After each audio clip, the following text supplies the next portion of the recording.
Hey everybody, this is Basil, and that over there is Gons. Say hi, Gons. Hey, what's up, guys? Hi.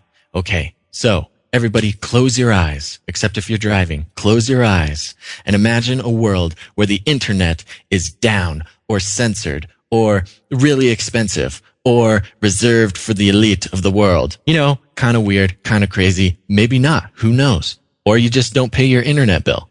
Anyhow, what would happen to Canary Cry Radio if the internet disappeared? We would disappear too. Horrible news. But there's something we can do about it. So what we're going to do for the next few episodes as we approach episode 100 is we are going to be making available awesome waterproof USB card drives that's going to contain within it the first 100 episodes of Canary Cry Radio. Which includes all the flybys and all the artwork from every episode as well. That's not all. It'll have a musical album with all of the wonderful music. Well, the best tracks that Gons has picked out. Also, we're going to have little notes on each episode because, you know, that was a long time ago. So Gons and I have things to say. For instance, the 2012 End of the World episode. We got some things to talk about here, guys. It's 2015. So if you're interested in getting involved in creating and dispersing these USB drives with Canary Cry Radio so they can survive the apocalypse. These are post-apocalyptic USB hard copies. We have a very special way for you guys to do that. Now we're going to do it kind of NPR style, which is you can go to the website or other places that we'll tell you about later, and you can sign up for a $15 a month subscription or gift to Canary Cry Radio. And we'll send you one of these drives and you can have it and share it, put it in your wallet, save it forever. It'll be there. Information locked in, solid. Also, what this is going to do is help Gons and I be a little bit more consistent with putting out episodes. As you can see, the past few months have been a little bit hard to be consistent. And that's just because, you know, life gets in the way. When we want to, you know, make a new episode or something, but lo and behold, Gons has got to pay a bill for electricity because our lives are run by electricity. Or I have to buy gas so I can go to the store or do something like that. Or one of these crazy internet charges pops up for Canary Cry Radio. What's going to happen is all the money that we use to make all these USBs will go directly to helping Canary Cry Radio be more consistent. Imagine a world where you log on and there's just a Canary Cry Radio episode waiting for you there. Weekly, consistently. It's going to be amazing. That's what me and Gons are trying to get to. We're trying to get to a place where we can create more episodes, get some more information out there, do more great interviews, do more great songs or whatever we do, and be more consistent with that. If that's something you're interested in, and if you're interested in preserving the first 100 episodes of Canary Cry Radio for you and putting it out into the world in hard copy, please consider going to Canary Cry Radio and signing up for this $15 a month gift. Oh, and by the way, if you are already a $15 a month or more giver, then we'll just send it to you. You just get it. You're grandfathered in. It's great. And if you're already, say, a $5 giver, you can just go ahead and up that to $15 and we will send you one of these as well. You know, the reason we got to do it is because these USB drives are super cool, super awesome, but also crazy expensive. And each drive will contain more than 10 gigs of data. But enough about that. We've been rambling way too long. Okay, so that's available. CanaryCryRadio.com. Support tab. Go, go, go, go, go, go. Time for the episode. Let's go. You're listening to Canary Cry Radio. Civil asset forfeiture is really a mechanism by which the state and federal government can seize people's property without having to convict them of a crime. Most people can't afford to hire a lawyer to challenge it. It's really legalized robbery by law enforcement. Philadelphia officials over a 10-year period have seized more than 1,000 houses, about 3,300 vehicles, and $44 million in cash in civil forfeitures. Reaction from some of the small business owners targeted by an IRS law that is designed to catch criminals. The IRS permitted to seize bank accounts without a warrant and without even filing any criminal charges. But now some of these innocent Americans affected say that it has taken a big toll on their lives. And how could it not?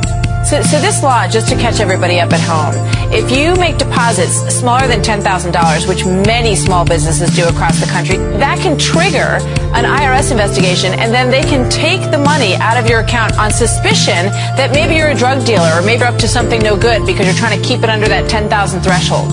Let me make this very clear. Dr. Kent Hovind has served 100 months in jail, not for tax issues. You'll do a Google search and they'll say that he's a tax protester or he's tax evasion or whatever. Dr. Kent Hovind has spent 100 months in jail, 8.5 years, for the issue of structuring. And just recently, the commissioner of the Internal Revenue Service, John Koskinen, just came out and issued an apology to Americans all across the spectrum for having misused the idea of structuring in seizing bank accounts. If my recollection is correct, it was like 127 people across America last year who had their bank accounts seized because of charges of structuring. The problem here are civil forfeiture laws. Civil forfeiture laws allow the government to take your property without charging you, let alone convicting you of any crime based upon a mere suspicion that your property is involved in crime. So they could take tens of thousands of dollars based on these small deposits and just say, sorry, you put up the red flag, you should have put in $12,000 and filled out the government form. I think this is absolutely unbelievable to people who hear this story. Why don't they need a warrant? Why don't they need to say to you, what are you up to? Well, they do get a warrant, but it's what's called an ex parte warrant. So it's only the government side that tells their story to the government, and then they seize the money. The problem is they're not doing any serious investigation in these cases before they're grabbing the funds.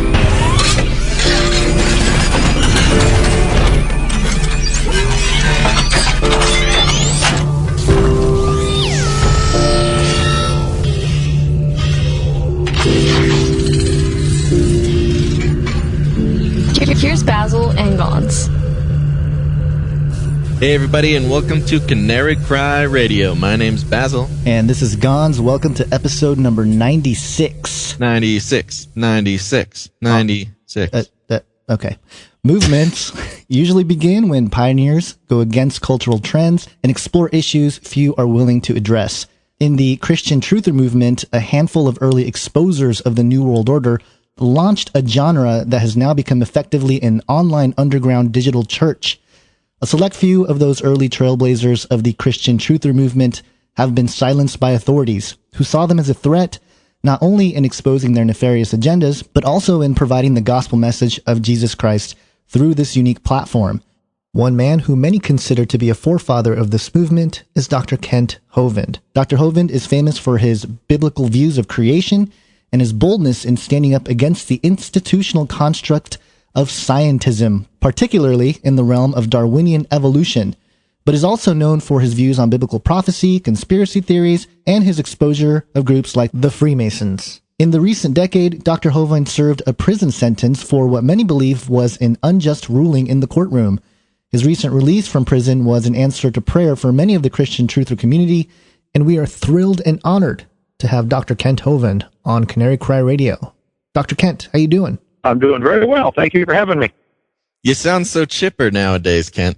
I am very chipper. I'm glad to be home. This beats every county jail I've been in for the last 9 years. Oh, my gosh.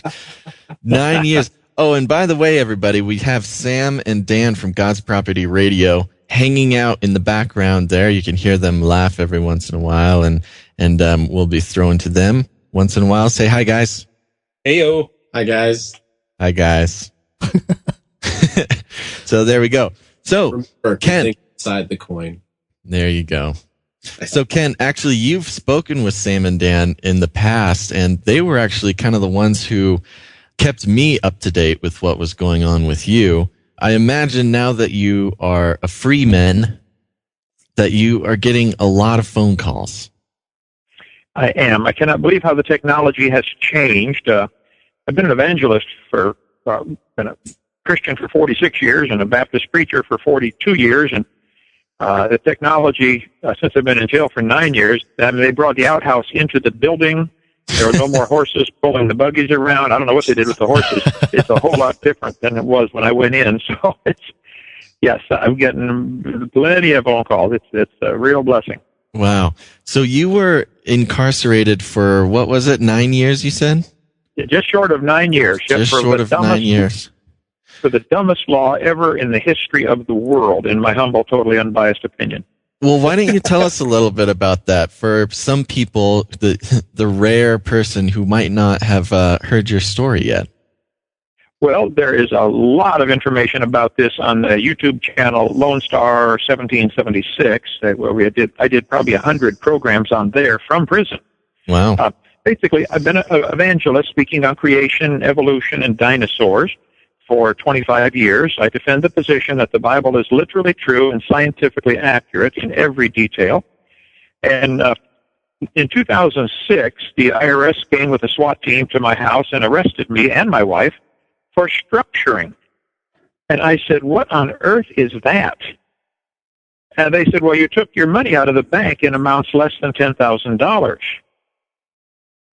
Okay. And they said, well, that's structuring your transactions. Anyway, make a long story short, we went to trial over it. My attorney said, and my wife's attorney said, don't even give a defense. There's no crime here. You did nothing wrong at all, which we knew, okay?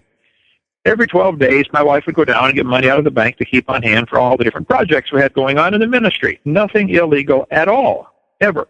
No drugs, no nothing. So we did not give a defense. The judge changed the jury instructions after trial and basically told the jury to find us guilty. And they did. And so they sentenced me to 10 years, and you got to pay back all this money that was withdrawn 5 years ago. Pay back to who? So, to the IRS. Now, why they get it, nobody seems to know. I mean, why not McDonald's? Why not give it to, right, Castro, Whose money is this anyway? It is just, if it had happened to somebody else, it would be funny. I'd say, you got to be kidding. But it happened to me. They moved me over 30 times while I was in the prisons. You name it, I've been there.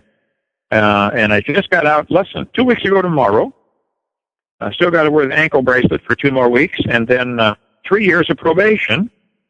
And they want all that money paid back. They seized all the church property. It's a very bizarre, real bizarre case over structuring, which has been in the news a lot in the last year. So it'd be important for us to understand the IRS seized 150 small businesses. They seized their bank accounts just simply because they withdrew their money in amounts less than $10,000. Less than $10,000. Yeah, that's bizarre. What is the thinking bizarre behind that? Do you have no idea, or I still don't comprehend. Congress passed a law because drug dealers were dealing in cash, and they said, if anybody withdraws over $10,000, the bank has to fill out a form. Okay, let them fill out their form. I don't care.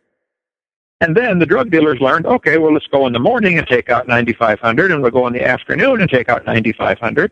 And that way we get over $10,000, but we don't do it. We don't trigger them to the bank to fill out this form called the Cash Transaction Report, CTR. And so then Congress, in their great wisdom, said, well, let's pass another law that says if someone structures their transactions by taking out 2 or more transactions under $10,000 that total over $10,000, we'll call that structuring and make that against the law. Okay, well, we never did that. It was 1 transaction every 12 days. It was not 2 transactions in 1 day ever. It was just like there's no crime here, and there's no drugs involved anyway. I've never tasted alcohol. I'm 62 and a half. I did have NyQuil a couple times about 15 years ago.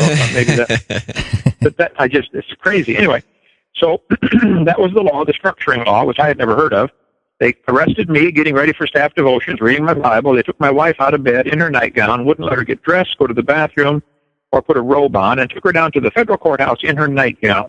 That was 9 years ago. Oh, my God.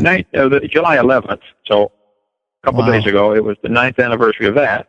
And it was just plain bizarre. Nobody can believe it happened. I still can't believe it happened. But God used it in 1,000 ways for good. I mean, half the Bible is written from prison or captivity or by somebody who experienced one or the other. That's a good point. So, God uses it for good. So why do you think it was such a, draconian situation? Like, why did they come down so hard on you and not, a drug dealer or something? Well, I know. I smoked a couple cigarettes when I was 12, and that's about the only crime I have to confess to. But I didn't inhale. Okay. Bill Clinton, big crowd. So, yeah, most people think it's because of my teaching on creation, which goes right to the heart of the New World Order. See, there's only two options. Either there is a God or there isn't. Nobody's thought of a third option. If there's a God, then he would make the rules and determine what's right and wrong. And my teaching on creation makes it real clear, hey, not only is there a God, he created the world, he owns it, he makes the rules. And there are some people like Pinky and the Brain who want to rule the world. There's always been these folks, Napoleon and Hitler and Stalin, and there's a long list of people who want to rule the world. And we got them today. And so my teaching that, no, I'm sorry, you don't rule the world, God rules the world. That really bothers some people to the point that, well, we got to shut up Hovind because he's teaching creation instead of evolution. I've asked atheists, I've done 100 and some debates, I think 105 now, debates with atheists all over the world. And I ask them a simple question. I say, okay, if evolution is true, how do you tell right from wrong? On anything, how do you tell right from wrong? And, of course, they can't answer. I had one atheist tell me, he said, well, I decide what's right and wrong because I'm the God of my own universe. I said, man, I'm glad to hear about that because I'm going to shoot you in 5 minutes. He said, well, you can't do that. I said, well, sure I can. I'm the God of my own universe. I decided it's fine for me to shoot you. If evolution is true, how do you tell right from wrong on any topic? Right. Is abortion right or wrong? Is premarital sex right or wrong? Is murder right or wrong? Is name it. All the social issues they argue about and debate in the news and on Congress, they're never going to come to is gay marriage right or wrong? Before they can answer any of those questions, you have to decide, how do you decide what's right and wrong? Right. Is anything right or wrong? Where's the standard? Right. The objective. Yeah. Basis. Bring me a 2x4. Somebody said, how long? I'll just a long one. But how about be more specific? Like measure it in inches or centimeters or something. Where is the standard? We have a National Bureau of Standards where they carefully protect the standard meter, the standard yard, the standard pound, our weights and measures and distances.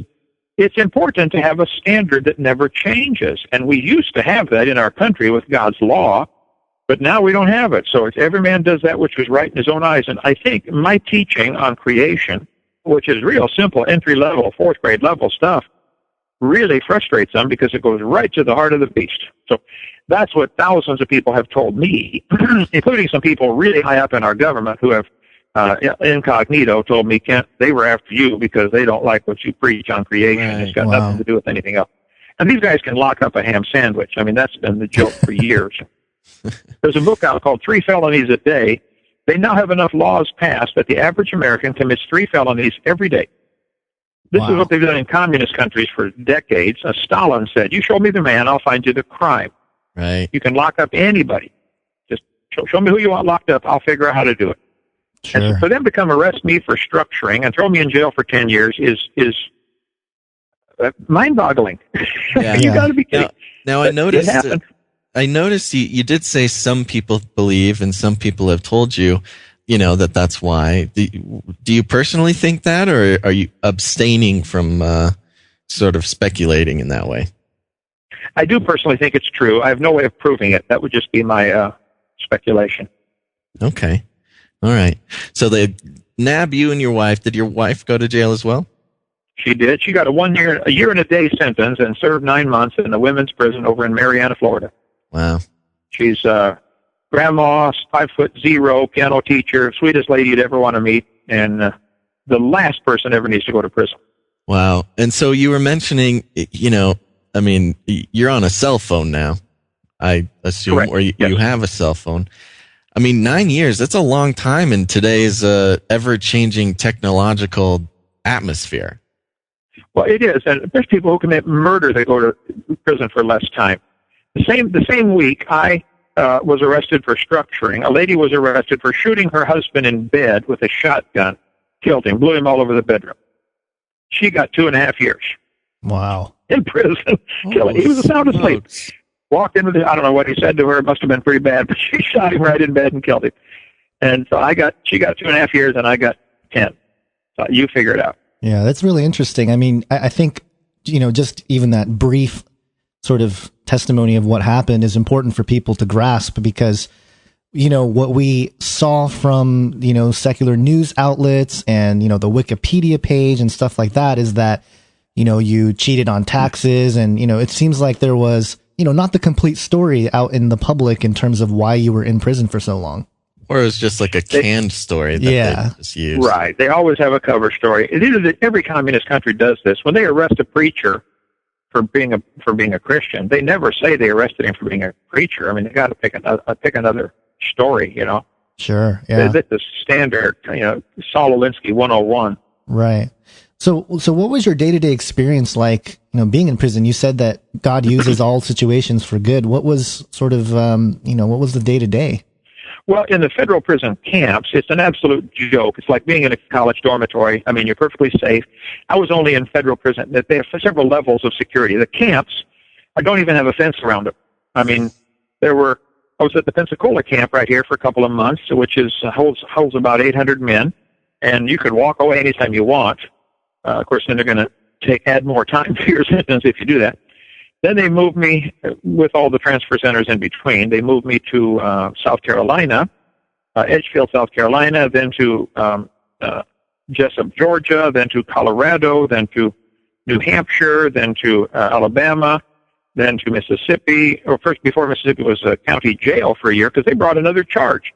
I was just about to go home, and they brought a new charge called mail fraud, which carries a 20-year sentence, for mailing a letter to the courthouse saying, look, there's litigation still pending on this property. You probably shouldn't sell the property. Buyer beware. They said that to me. That one, we beat the charge. What? It was amazing. The first win I heard, the first win in court in 9 years in this federal court in Pensacola. I could have gone for 20 more years. Oh, I just got out. I just got out 2 weeks ago. Oh. That is crazy. Under the law, I could have gone to Halfway House 3 blocks from here in February 2013, a year and a half ago. I was qualified to come to home for home confinement last February, 5 months ago. But because of that new charge, I sat in the county jail. Now, that is the pits. The county jail. The federal camps aren't bad. The county jail is awful. I was there for almost a full year in county jail. So it sounds like you got the whole United States tour of the prison, of the incarceration system. Why were they moving you around so much? Well, they call it diesel therapy. We're going to teach this guy to object. Yes, all the transfer centers in between. There's a total of over 30 moves that they did to me. Right. That's bizarre. So besides the camps, which sounds like just a hard day working in the sun, did you get any prison tats or getting any gang fights in prison there? No, in the camps there's no fights, because if they fight or argue, they end up going up a level to the low security or medium security, right, or even the penitentiary. So no problems at all. Well, yeah, I was at the county jail in Pensacola when I first got arrested. I was there about 2 months, and they had a Muslim guy in there who came up. I was just standing by the bars, and this guy came up and hit me from behind in the back of the head in my ear, knocked me down. And all the guys in there loved me. I had Bible study all the time with them, and so they jumped on that guy and beat the devil out of him. Man, it was they hauled him out of it. So I did get hit that one time after I'd been in county jail for a couple of months, and he blindsided me, knocked me down and broke my glasses, but I didn't have to defend myself at all. The rest of the guys explained it to him in a language he understood very clearly. Don't pick on our preacher. God bless him. So it sounds like you had some great ministry opportunities there in the system. I did. Yeah, we had Bible study all the time. I was able to write 37 books from prison, answered 18,000 letters, I think. Mail came. It was just such a blessing. I got a stack of mail every day, and so I'm always trying to get people to write to other prisoners, because it is such a help to get mail. I mean, some of these guys, most people, when they go to jail or prison, they lose everything. They lose their wife, they lose their house, they lose their job, and they are just so despondent. I mean, it's just awful what it does. I'm embarrassed that as a Christian, I had to go to jail to find out the Bible does not authorize jails or prisons. If you read God's law, which is perfect, under God's economy, you either get a fine, a beating, or executed. God never authorizes prisons at all. The only time anybody gets locked up is 7 days for leprosy to check and see if they're contagious. Quarantine situation there.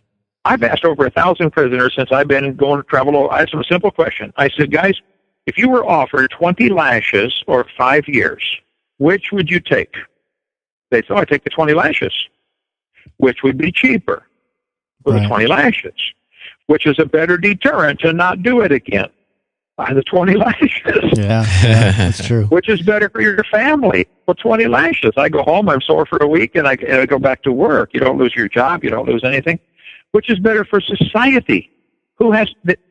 I mean, if somebody in your town gets arrested for something and sent to jail for 5 years, who's paying for his groceries? Right. You are. And what did you do wrong?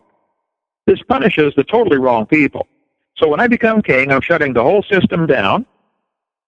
I can scale it back to 5% of its current size in 10 minutes. Give everybody an option. Call them in and say, okay, you still got 8 years left on your sentence. You want 15 lashes or serve out your time? Well, give me the lashes.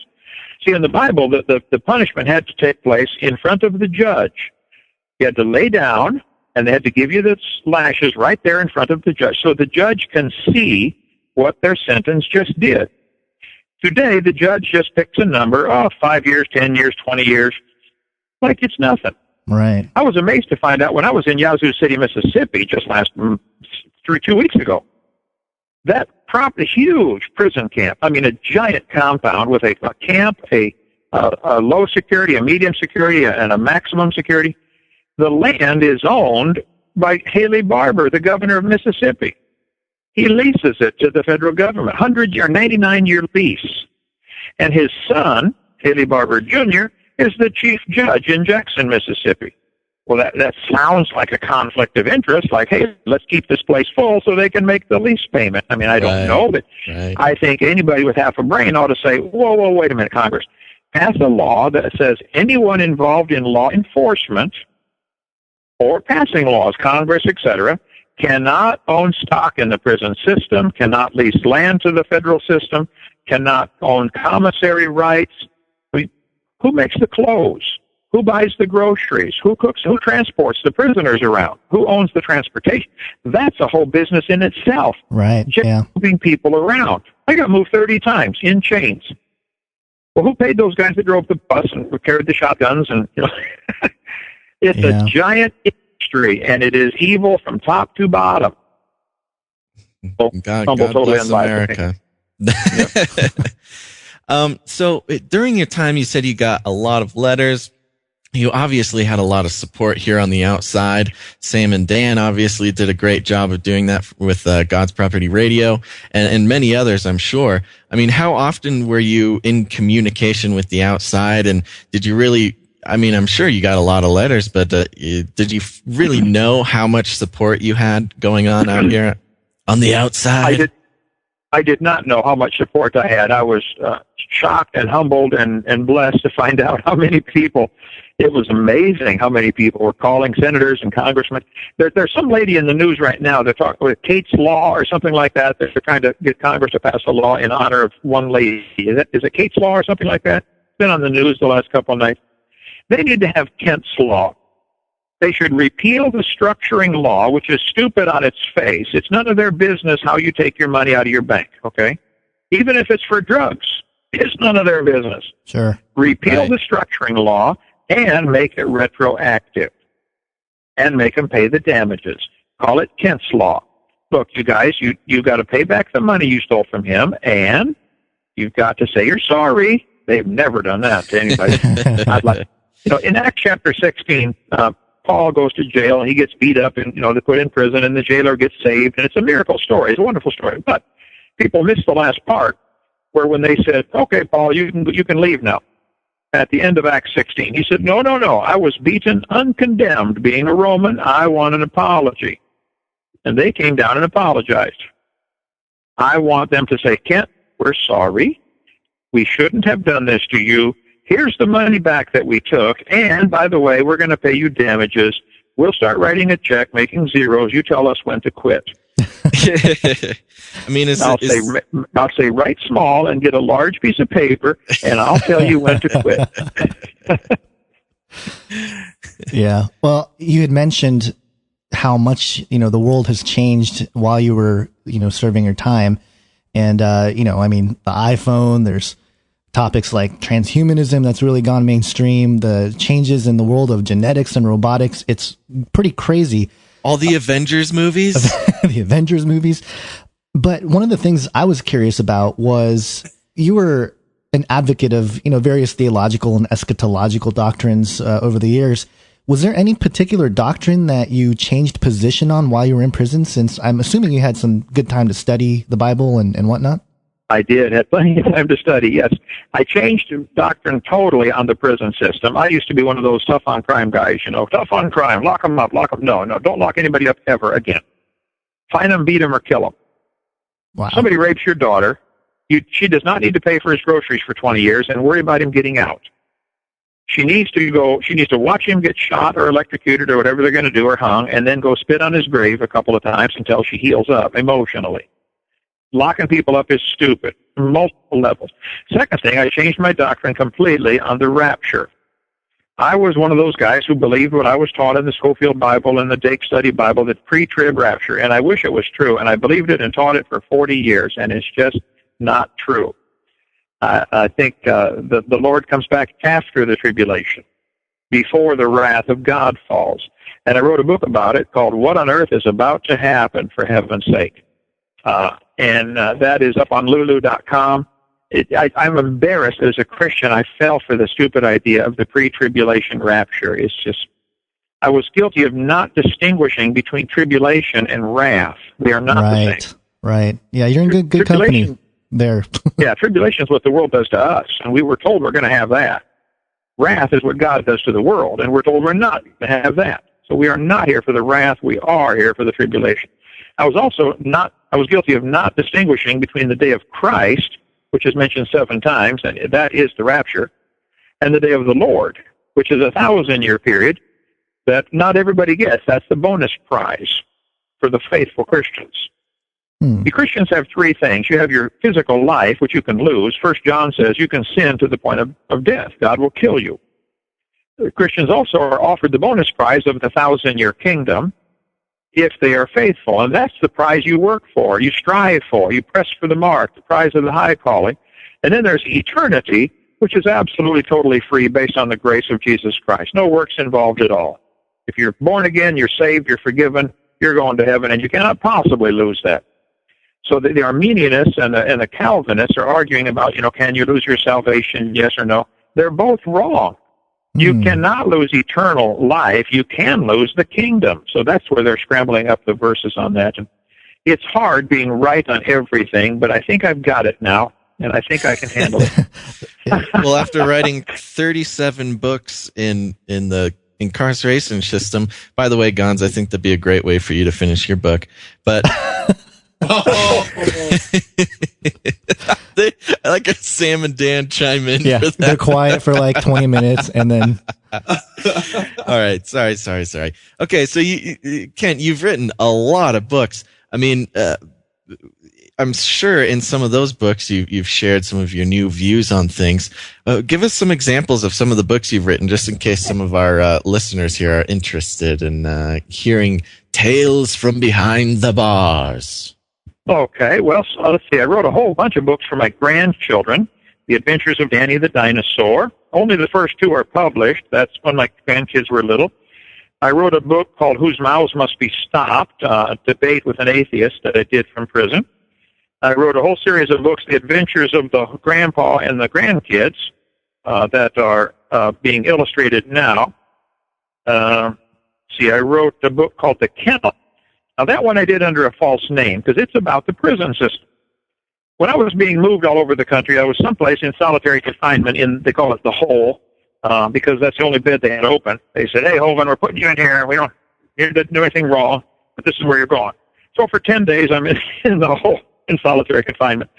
And the book cart came by, and the guy said, "You want a book?" I said, "Well, sure, what do you got?" And he had a bunch of books on there. So I looked and I saw the book Animal Farm by George Orwell. He wrote 1984, and he also wrote Animal Farm. Well, Animal Farm is a satire against communism. In the story, the pigs take over the farm and they kick out the farmer, and it's not a very big book, about 90 pages, but it's all a satire against communism using animals. So I read that, which I was supposed to read in high school. I never did, and I said, "Wow, this is perfect.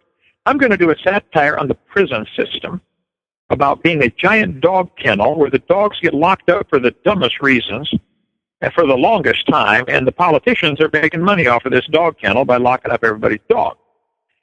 So I wrote a book. It's only about 80 or 90 pages. It's called The Kennel. I did it under a false name, Elijah Green. Elijah was a preacher the king hated for no reason in the Bible, and he wore green. At least I did, our green uniform. So Elijah Green is the pseudonym, but I can confess now, it's me. I'm guilty. And that's up on lulu.com, The Kennel, as an ebook. We hope to get them all published in paper. Some are not, and get them published. So we're working on all that. I probably wrote 1,000 called Dear God letters, where I would write. I did a whole series of 7 books that are almost in production here, called Dear God and Email, like you're on your knees. With email, you can only talk to people that are alive and only people that are online. But with email on your knees, you can talk to anybody, anywhere, anytime. So I could talk to people in the past. And so I would write email stories. I'd go back and talk to John the Baptist, or go back and talk to the Apostle Paul. And those, everybody loved those. I wrote, I think, maybe even over 1,000 of them. And they'll be coming out in book form. I think it's 8-book series now that's they're working on. So a lot of that stuff's, who knows, out there in the internet someplace. But so you've been a busy boy. The time went really fast, surprisingly. And God was amazingly good. I mean, I was able to lead about 800 men to the Lord and do Bible studies 4 times a day. And the guys just really grew like crazy. It was just amazing watching.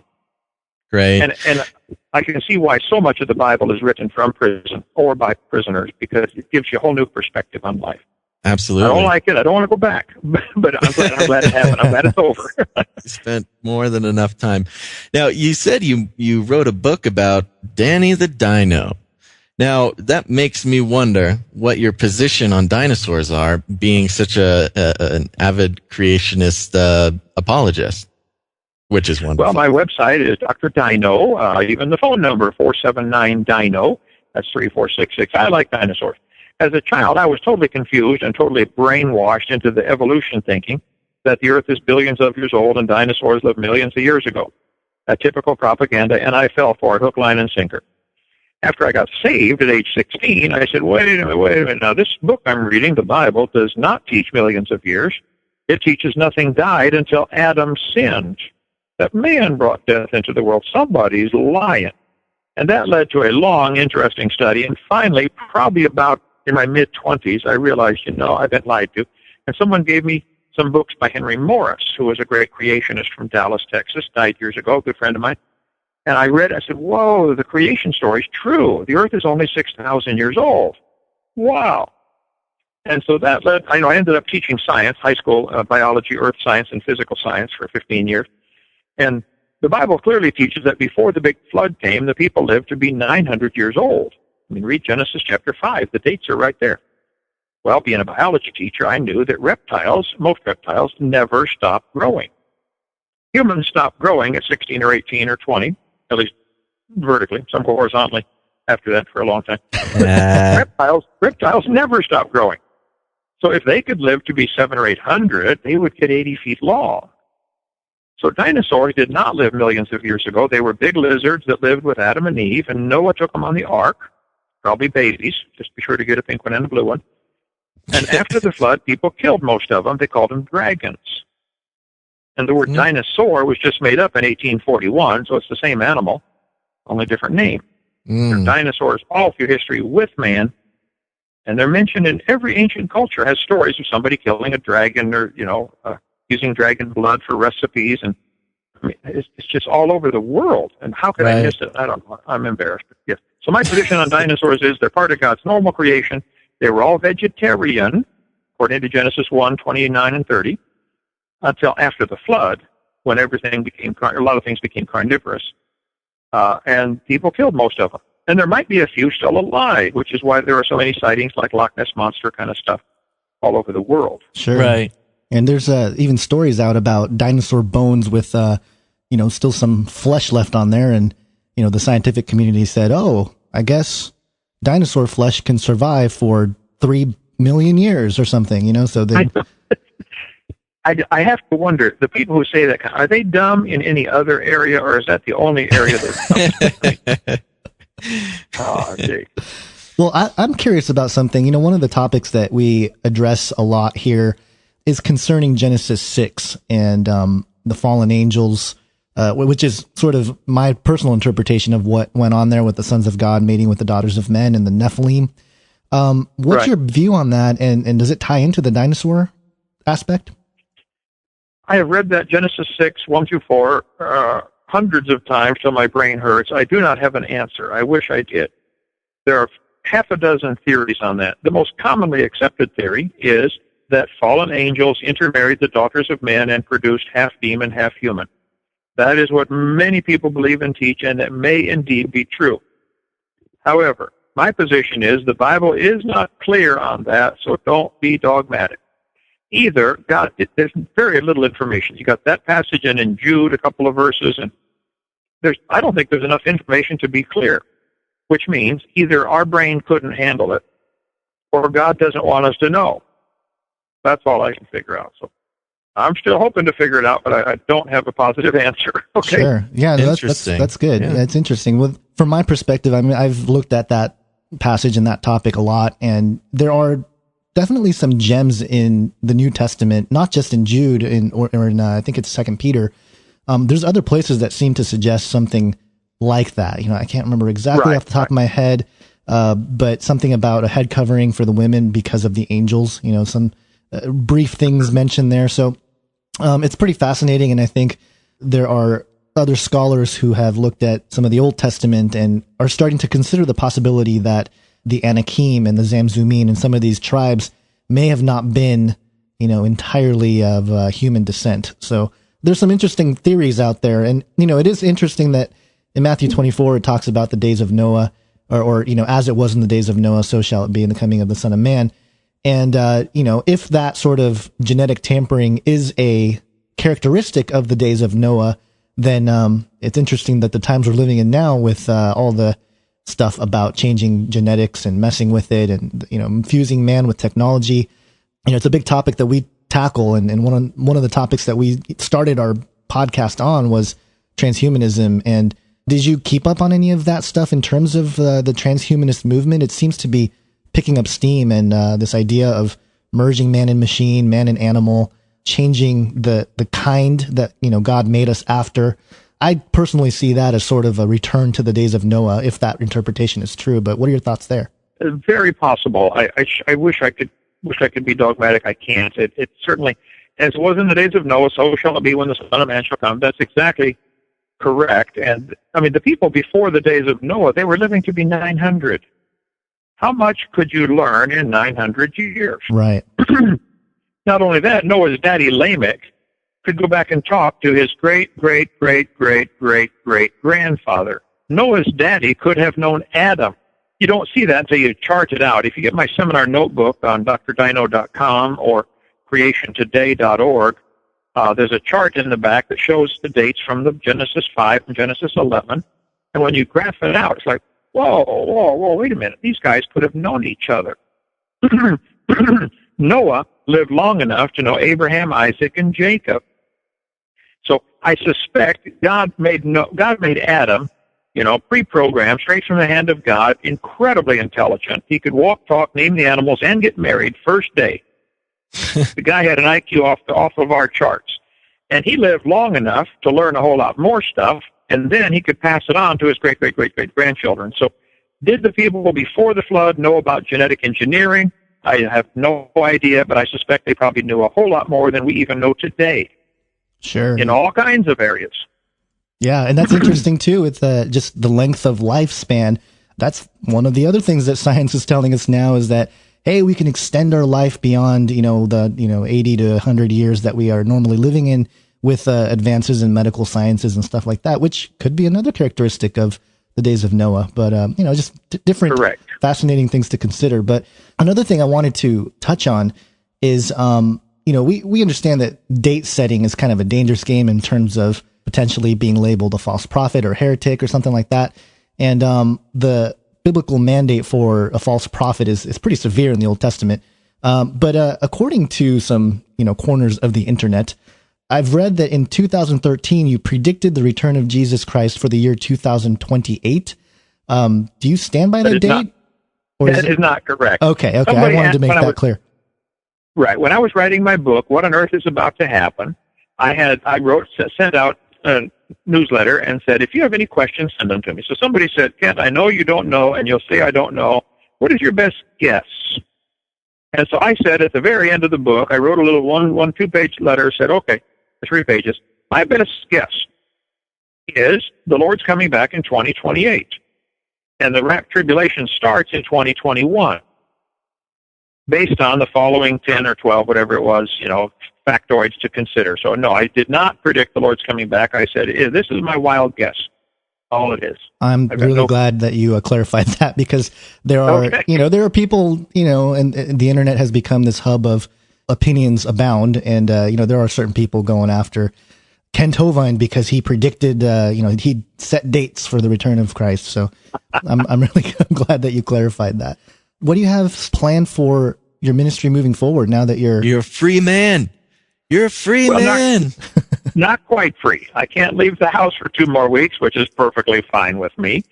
My grandkids live next door and come visit all the time. In 2 Peter chapter 3, it says, the scoffers in the last days will be willingly ignorant, which in the Greek means dumb on purpose. They'll be willingly ignorant of the creation and the flood and the coming judgment.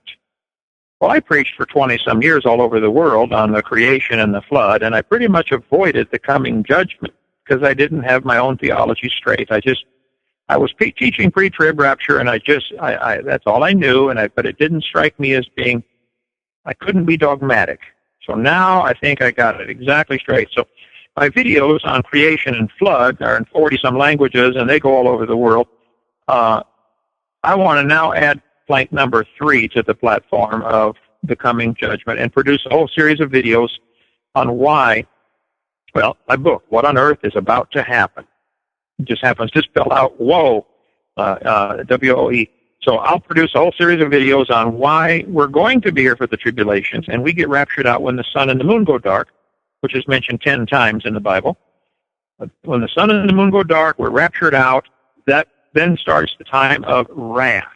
But we are here for the tribulation. I wish it wasn't true, but we're going to be here.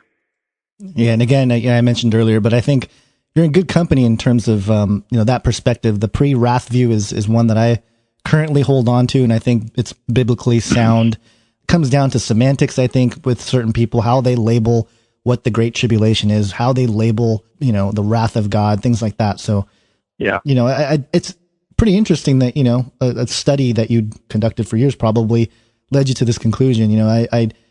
I love our brothers and sisters in Christ who are pre-tribulation rapture people, and I have no, problem with them. And it's one of those issues that I'm never going to, die on a hill over, because there seems to be too much division and tearing down of the body of Christ with issues like this, eschatological issues.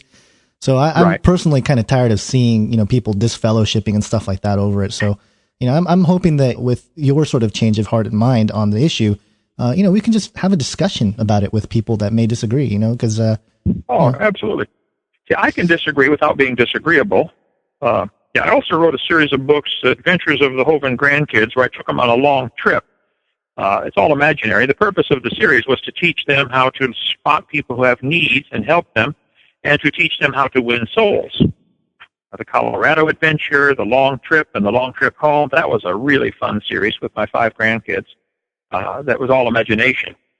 But the purpose being, again, to teach them to love the Lord and win souls. That's awesome. Now, I know we've been kind of jumping all over the place here, and in a minute, I'd like to bring Sam and Dan on to talk about anything that they have, so that you guys can get ready. I'm curious, Kent, if you have any other, good old prison stories hanging around in the back there. I met people in prison that there are many innocent people in prison. I mean, I was amazed at how easily they can lock up anybody. There was a guy I used to walk the track with in South Carolina. He had gone to prison for something stupid. I forget what it was. And once you're out of prison, you are a felon for the rest of your life. Okay? Well, a felon can't be around guns or ammunition. He had gone to the convenience store and bought a keychain which had a bullet on it with a hole drilled through it. No gunpowder, just an empty cartridge, empty casing. That was on his keychain. And so he got stopped for a traffic ticket or something. The cop noticed he's a felon, noticed his keychain hanging there, and they put him back in prison for 3 years for having a keychain. I walked the track with him for having a keychain. Another guy I met in Jessup, Georgia, became a friend of mine. I said, what are you here for? He said, violation of parole. I said, what happened? He said, well, I own a house in Tennessee, and I rent it out. He lived in North Carolina, I believe it was, or South Carolina. But he owned a house in Tennessee, and he rented it out, so he had a key to his house. I mean, he owned it. The renter he rented it to had a gun. And so he got 3 years in prison for having access to a gun 500 miles away. Oh, wow. My gosh. I saw it happen. Unbelievable. Whew. So our whole system is a money-making racket and needs to be shut down, or at least exposed. Right. But do you have any plans to all day long? I mean, that's great. I mean, we've got a little bit of time here. I'm not sure if you're in a hurry or not, but I mean, that's just really interesting. Is that going to be part of your mission on the outside here, is to maybe do a little bit of exposing in that manner? Or are you done picking fights? Oh, I don't know. I can multitask. I can juggle 4. I don't want to get too many battles going at once. I can't juggle 5. So I'm going to focus on none of this stuff's going to matter in 1,000 years. So I'm going to focus on, creation, flood, coming, judgment. But when people ask, I'll answer the question. Amen. All right. Well, Sam and Dan, you guys have been hanging back there like good, polite radio hosts. I know you guys have been following this for quite some time, and you even came on Canary Cry Radio here and talked a little bit about it. I'm sure you have spoken with Kent, but is there anything that our audience would like to hear? Well, Kent, we haven't spoken to you since you got out, and Sam and I were not able to make the welcome home party, though we are planning this winter to come down for a week, 3 days or something, and just hang out in Pensacola and come talk with you and celebrate you being with your family. But I'd like to ask you 2 questions. One, what was it like seeing your grandchildren and being able to hold them and hug them? And it was amazing. Yeah, my grandchildren and I were real close before I went to prison. I mean, they live right next door, and it was. And then my youngest grandson, who's 8.5, he was born 2 months after I went to prison. Right. I had never held him in freedom. Right. And he comes down every day now. We go build stuff and fix things, and he's my buddy. So we got a lot of things to make up for. Awesome. That's awesome. My second question is, what was your response when Eric let you know that he had bought some of the additional property back with Dinosaur Adventureland on it? Oh, it's great. I told him, because they seized the property. We're going to kick my wife out of her own house. I said, please, son, buy that back and just, keep mom in the house. So my son, Eric, is amazing. If you get a chance, go to creationtoday.org, and he's fabulous. He'll never be as good as Dad, but he's a fabulous preacher, and of course. I'm real proud of him. I know that he's involved in a documentary, right? The Genesis 3D. Mm-hmm. He is very active, making a 3-dimensional movie called the Genesis in 3D that looks like it's about a year from being done, and it's just really cool. What little bit I've seen of it is really cool. So they can see all that. They can see a promo on that on on creationtoday.org. And all they need is a whole bunch more money and time to finish it, and I think that's going to reach millions of people for the Lord. So if somebody's got a stack of money sitting around, wants to invest it in that, that would be a good place to reach souls. So it sounds like God really provided a way for your family and your wife and everything, that when you were incarcerated, fortunately you didn't have the same situation as a lot of the other people in there, where they didn't. Obviously you lost a lot, but you had a great family and a great provision to at least not have to go sleep in a bus station when you got out. Oh, I know. Almost everybody I was in prison with lost everything. It's just sad. I was in Pensacola camp with the guy who made the Hotels.com website. He spent $18 million fighting the government and lost, and they took $48 million from him. Wow. Oh. Yep, I walked the track with him. Wow.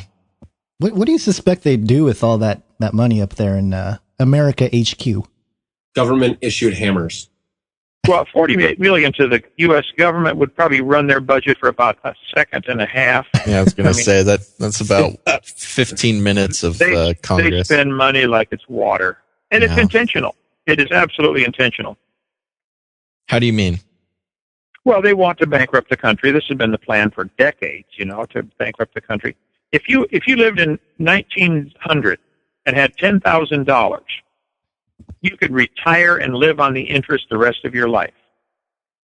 Could you do that today on $10,000?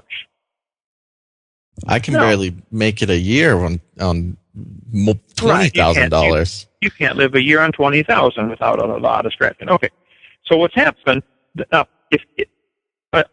1850, a $20 gold piece, an ounce of gold, would buy you a custom tailor-made suit and a brand new pair of custom-made cowboy boots for $20. Is this by experience?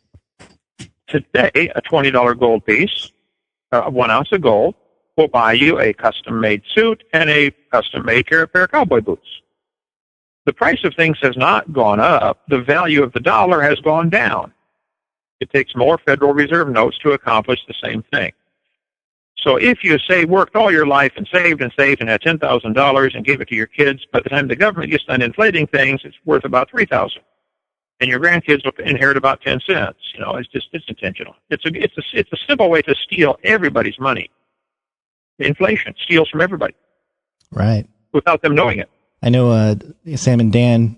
When's that movie coming out? Sam and Dan. It's supposed to be coming out. I think in the fall or winter. The Illusion of Money is the name of the film. Leonard Ulrich has been looking at that topic, I know, for a long time, and I even in my research for the book I'm writing that I probably won't finish this year, the way things are going. I mean, there's a lot of weird hanky-panky money stuff happening that is part of this country's history that people don't know about. It's the stuff we don't hear about in history class. A lot of weird, strange things happening after World War II with some treasures they came across from China and Japan, stuff like that. So there's a lot of that going on. What do you think? There's a lot of fear-mongering happening on the internet with people saying the economic crash is coming. A lot of people talking about September, the end is near, all this kind of stuff. What's your opinion about, the economic crash? I know you said they're trying to systematically tear it down. I agree with you on that. But, what's that look like practically for us? Well, if you lived in Germany in 1933 when Hitler came to power, and you knew the future, what would you do? Get out of there. Leave. Get out of Germany if you can.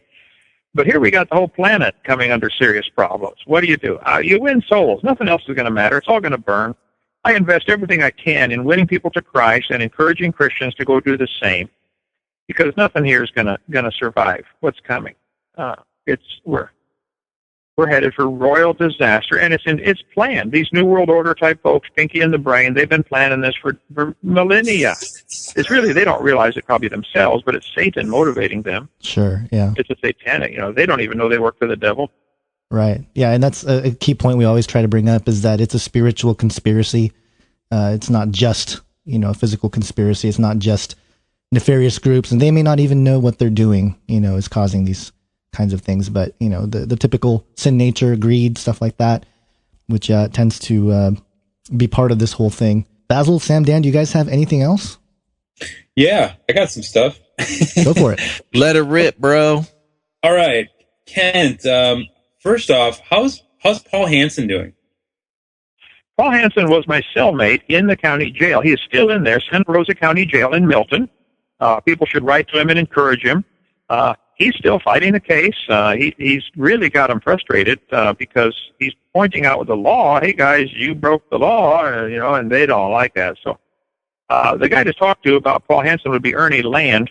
Ernie is the trustee of the ministry, and if anybody, I think, wants to give a donation, they just give it to Ernie, Docfog at docfog.com. That's DOCFOG. And they can donate money for Paul Hansen's defense also. But he's doing fine. I lived with him in a little room for 3 months, and he's just a real great guy. Godly man, loves the Lord, and a super patriot. I mean, he's going to fight these guys to the end. And they would be wise just to let him out and leave him alone, because he will not give up. He's the bulldog when he knows he's right. So, and what was I'm sorry, I was just going to ask, just for the audience that may not be familiar with Paul Hansen's situation, what was the reason why he was brought into prison? Paul was the trustee of the ministry, and he also mailed a letter about them seizing the property, and don't sell this. This is still under litigation pending. And so he and I were both arrested and charged with mail fraud for mailing a letter. I beat my case. Praise God for that. I mean, it's only a miracle that one juror held out and said, wait a minute, there's no crime here. And we got to get some jurors with some brains to say, well, hold on a minute, our federal system is off the chain. Just stop. There's a great book about jurors and the incredible rights they have. One juror can stop all of this. So anyway, but Paul was found guilty of contempt of court, and so he's supposed to go into sentencing last month. And he's been filing stuff saying, excuse me, you can't find me in contempt of court when there was no order that told me not to do what I did. And so Paul was the trustee of the ministry, and I was the evangelist, the traveling speaking, and he was arrested over the mail fraud issue, which is real dumb on its face. And so he's awaiting sentencing now and could get, the max sentence is a year, and he's already been in for almost a year in county jail with me. He should get nothing. He should get time served, go home, or better yet, throw out the charge. They can still throw out the charge, and they should. Yeah, I'm still a little confused on how do they find you? How do they dismiss your contempt of court, but how does Paul's not get dismissed with it? I don't get it. I don't understand.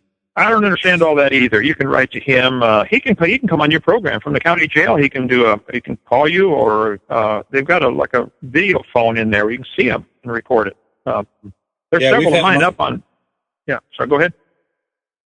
Oh, I said we've had him on. We talked to Paul, I think, last May. Yeah. So I mean, we talked to him before all this mail fraud stuff happened. And we've talked to him since, but. I'm trying to do some more episodes to help that cause and keep following what's going on with Paul. And I was wondering, I know that you had given me Greg Dixon's number, Dr. Greg Dixon from the Indianapolis Baptist Temple case. And I don't know if you talk to him still, but I'd be really interested in contacting him and just doing an hour with him and getting his testimony and talk about his story, just to shed some more light on this whole thing. I don't have it here.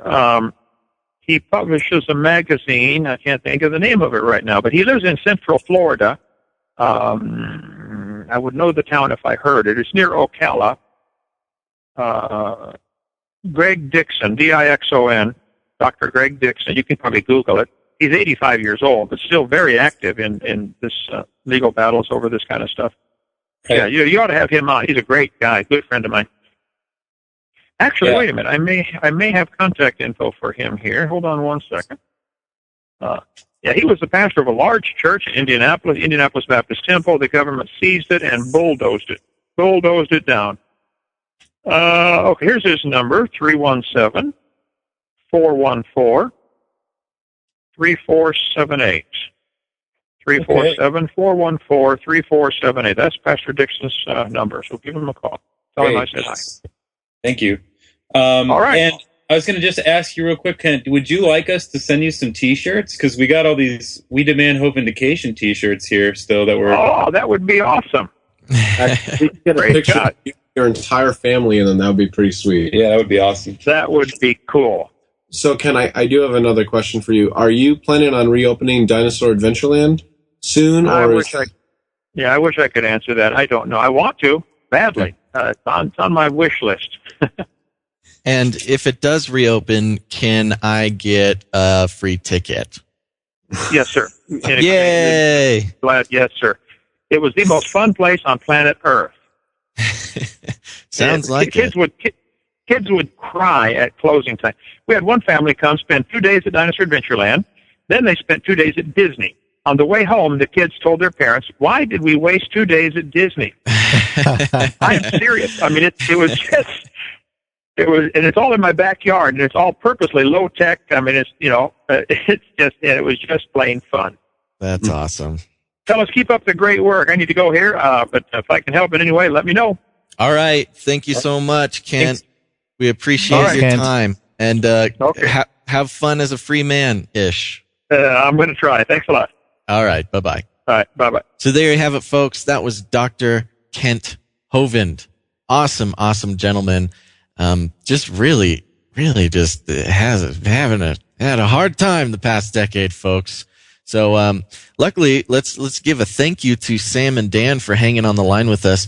Guys, we wanted to have you here because, even as a silent watchman over most of the episode, just because you guys have been so involved with, Dr. Kent's, adventures behind bars.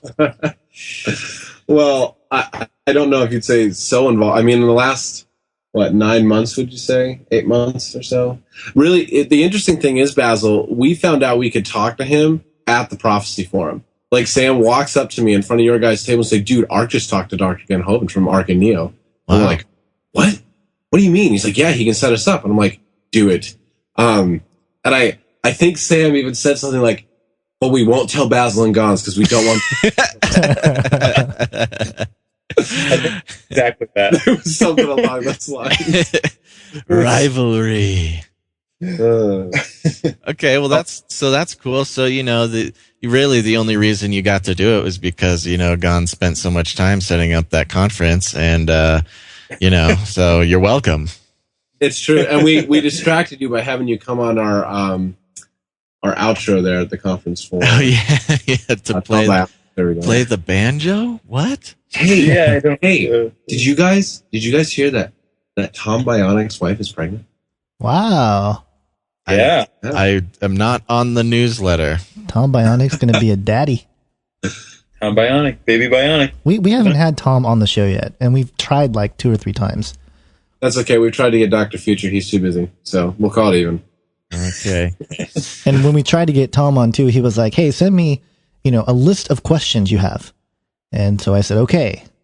And then that's kind of not how we operate.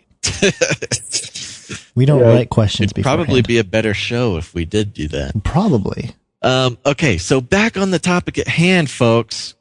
What'd you do? You called him at his fancy jail cell phone? I mean, I've been watching Orange is the New Black, and they hide cell phones everywhere. Is that what happened? We called him up. He had a personal jail secretary. We booked appointments, and no, not really. No, it did. Well, he did have a secretary sort of on the outside. He had a lady named Laura Beth. Shout out to her if she's listening. She handled everything for Kent, his mail and everything. Went there every day. I think she lives like maybe a block away from the jail. Right. So that worked out really well for him. And but I will say this: the day that I was awaiting Kent's call, because you had to set up a collect account. And the day that I was waiting for it, the phone finally rang, and it was a Florida call. And I was working on Dan's apartment. We were working here on the campground during the winter on Dan's apartment that we got finished by the start of the season. And anyway, I ran out, and it's icy deck and everything that I'm running on to go answer this call, and then hit recording on my computer across the street. And wouldn't you know, I slip like on ice, bail, my phone falls out, the battery detaches. Oh no. Worst feeling ever, but he did end up calling back, so I did end up getting to talk to him. There's been a lot of spiritual warfare with this. That was the enemy's opening move. Yeah. That is a good right hook. Yeah. Wow, that's interesting. So after that, you guys just sort of talked and developed a relationship, and you guys have been doing a lot of stuff to raise money and raise awareness. I mean, you mentioned the T-shirts that you had. You mentioned all sorts of stuff. Yeah. I came on your guys' show, and thanks for having me for that flyby back in the winter. I think my feet were frozen solid just from sitting in that car in that Jewel parking lot. So, but anyway, I think I pretty much mentioned most of the background of the situation there, but we started freekent.com. We've raised, I know I sent $1,000 to Ernie Land, and I have almost another 1,000 raised for a bunch of T-shirts and the compilation that we put out. So it's been going good. I mean, not as probably good as some mega mainstream campaigns, but we just thank everybody that's contributed and everybody who's wearing that T-shirt. Well, there you go. And if you guys haven't seen that T-shirt, you can go ahead and go to godspropertyradio.com or go to the Facebook. Huh? Yeah. Okay. You can go to freekent.com and still get all that stuff. So cool. And that'll go straight to his post-incarceration recovery. Yeah, well, here's the thing is that just because Kent's out doesn't mean Paul's out. So right now, I'm feeling like I got to tackle this Paul thing right now and kind of keep going down the rabbit trail on the legal side. So I'm going to probably be talking to him soon and talking to some other people to try to help shed more light on the situation. But all of the money that we'll raise, I'm assuming, we can also send some of that to Paul too, because he doesn't have anything right now either. Right. Awesome. Well, there you have it, folks. I think that's about it. Make sure to go to godspropertyradio.com. We got freekenthovind.com. Kenthovind.com. What else do we got there? Does he have his own website and stuff like that? He had to jump off real quick. He said that he's got drdino.com. I wasn't aware Dr. Dino was back up yet. Okay. You want to type that in maybe and find out? I don't know. We can leave it to the listeners to find out. There you go. Listen, I'm trying now. It's not. Dino. It's creationtoday.org. It just forwards it. That's Eric's website. Yeah, that's his son's. Yeah, but, it just forwards it 301 redirect to creationtoday.org. Okay. Well, there you go. Also, he's got a YouTube channel? Lone Star 1776. Is that what it was? That's another guy's YouTube channel, and right. We've linked some of that guy. His name's Rudy. He's been a huge help. After I talked to you guys, he's the guy who kind of spawned like this huge movement of people that were doing more of like the writing Congress thing, Right. So he kind of was the manager of the whole movement. Yeah, he really was something. I'll tell you that. And Kent has done a bunch of interviews from jail there. Yep. Oh, yeah. Okay. So you can kind of get more of the history there, everybody. All right. Well, there you have it, folks. Thanks for listening to this episode of Canary Cry Radio. Make sure to tune in next time. Until you do, think outside the cage.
coin, man. The coin. Think outside the coin. That makes so much sense.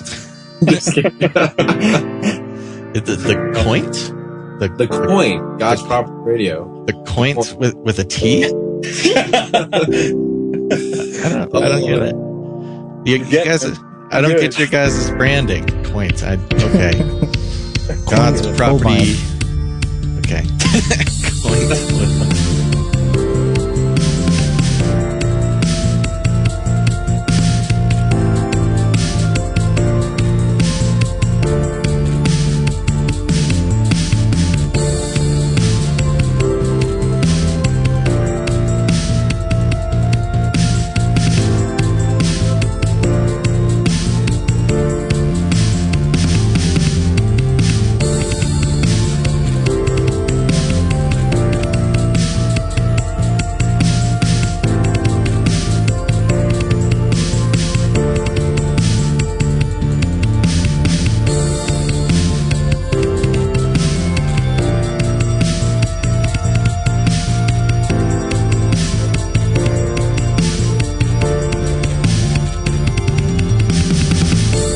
Really hope you enjoyed this episode with Kent Hovind.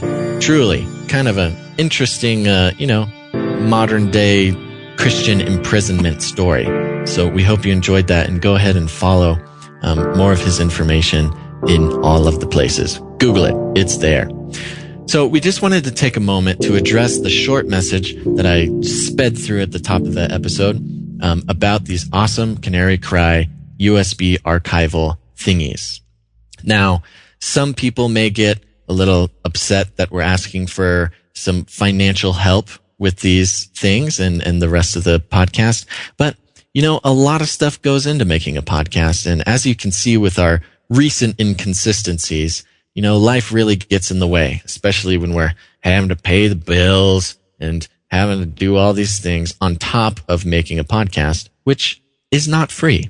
Now, there's a lot of stuff that goes into making a podcast. Right, Gons? Yeah, there's a lot. Right. I mean, there's things from website maintenance to feed maintenance to keeping track of all of the accounts that we have that keep the Canary Cry Radio going. Those are accounts with services that make it available to you. There's doing the art, which takes time. There's scheduling guests. There's doing research. Endless amounts of research, guys. You have no idea. It never ends. And then, once we're on the line with a guest, Gons, how long are we on the line usually? Oh, I would say for an hour and a half episode, we're probably on the line for about 3 hours. Yeah, at least 3 hours. At least 3 hours. This is just the way it is. It takes a lot of time to make a Canary Cry Radio episode. And hey, we feel bad that we're not able to put out more, but we hope you guys understand. And then on top of that, once the episode is recorded and everything else, then Gons here, the magic finger Gons, as I like to call him, has to go ahead and edit the episode. And Gons, how long does it take for 1 hour and a half episode to get edited? Well, it depends on the episode, obviously. Too long, everybody. Okay. Way too long. It takes hours and hours and hours. Trust me. Gons has to sit there and do it. I have to sit there and hear him griping about having to do it. And it's a serious business. So first of all, we'd like to apologize to everybody about the inconsistency of the show as of late, but we really, really would like to rectify that. Now, this brings us to the USB archival project of Canary Cry Radio.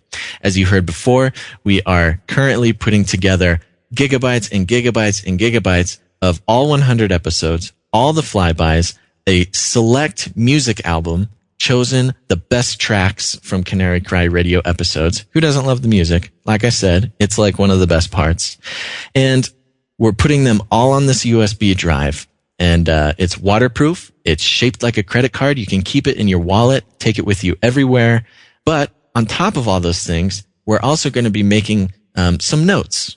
Not just the show notes you're used to reading on canarycryradio.com, but also, some episodes happened in the past and things in those episodes need to be commented on, such as 2012 Apocalypse. Obviously, some notes to be made about that. Also, teleporting to Mars. It's true. I did it. I've been there. I saw Obama. It's incredible. Just kidding. Not yet. Anyhow, so there'll be that. It's really going to be a really cool archival tool for Canary Cry Radio.